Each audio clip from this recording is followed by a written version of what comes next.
under Section 100.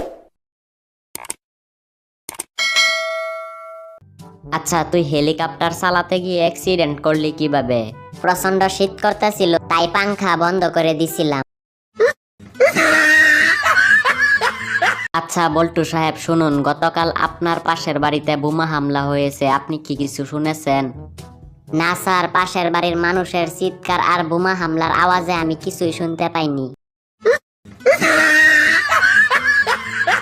এই নিয়ে তুই 5 বার জেলখানায় আসলি, তোর কি লজ্জা করে না? স্যার, আমি তো মাত্র 5 বার আসছি, কিন্তু আপনি তো প্রত্যেক দিনই আসেন। তো শুন, এই শীতে আমি এত গরম চা খাই যে চায়ের কাপ থেকে চা ডাইরেক্ট মুখে ঢেলে দেই, আমার কিছুই হয় না। আরে দোষ, আমি তো চা পাতা, দুধ, চিনি সবকিছু নিয়ে একদম চুলায় বসে পড়ি, আমারও তো কিছুই হয় না।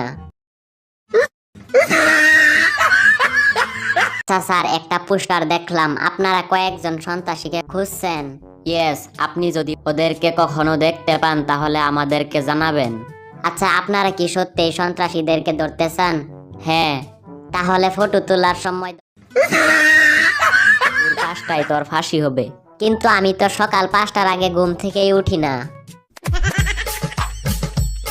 প্লিজ আমাকে একটা বুদ্ধি দে। কেন দোষ, কি হয়েছে? আর কইস না দোস্ত, রাত্রে ঘুমিয়ে শান্তি পাই না, খালি মশাই কামড়া। এখন থেকে শান্তি পাবি, আমি একটা বুদ্ধি দেই। আরে দোস্ত, তাড়াতাড়ি দে। তুই তোর আঙ্গুল কেটে একটা বাটিতে রক্ত রেখে শুয়ে পড়বি, মশা বাটি থেকে রক্ত খেয়ে চলে যাবে আর তোর শরীরে রক্ত খাবে না। দূর হারামজাদা, তোর থেকে তো আমার বুদ্ধিই ভালো। আমি ভাবতাছি আমি বিষ খেয়ে নিব, তারপর মশা আমার রক্ত খাইবো আর মরবো। আরে ভাই, আপনাকে না আমি বলছিলাম যে আমার বাসার কলিং বেলটা নষ্ট হয়ে গেছে, একটু এসে ঠিক করে দিতে, কিন্তু আপনি আসলেন না কেন? আরে ভাই, আমি তো ঠিকই আসছিলাম, কিন্তু আপনার বাসার কলিং বেলে অনেকক্ষণ চাপ দেওয়ার পরেও কোনো সাড়া না পাওয়ায় আমি চলে গেছিলাম। ভাই, দোকানে কেউ আছেন? আরে ভাই আজব তো, চোখের সামনে লোক থাকতে চোখে দেখেন না, কানা নাকি? না ভাই, আমি কানা না, আসলে আপনি এত চিকুন, আপনারে দেখাই যায় না। কোথায় থাকেন আপনি? বল্টু, বলো তো, ঘুম পেলে আমরা বিছানার কাছে যাই কেন? স্যার, বিছানা আমাদের কাছে কখনো আসে না, তাই আমরাই যাওয়ার চেষ্টা করি।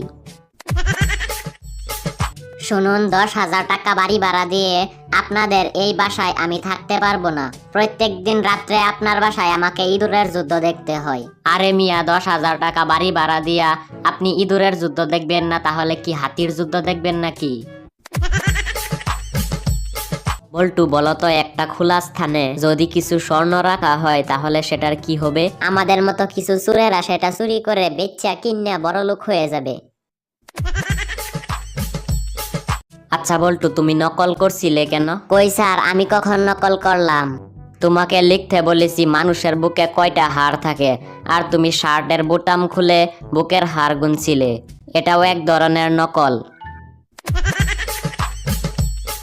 বল্টু, তুমি এমন একটা জিনিসের নাম বলো যার নাম হবে একটা কিন্তু সেটা ভিন্ন ভিন্ন নামে পরিচিত।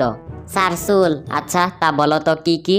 স্যার, যদি মাথায় থাকে তাহলে চুল, আর যদি চোখের উপরে থাকে তাহলে ব্রো, আর ঠোঁটের উপরে থাকলে গুফ, এবং গালে থাকলে বলি দাড়ি, বুকের উপরে থাকলে বলি পশম, এবং প্লিজ পরেরটা বলিস না।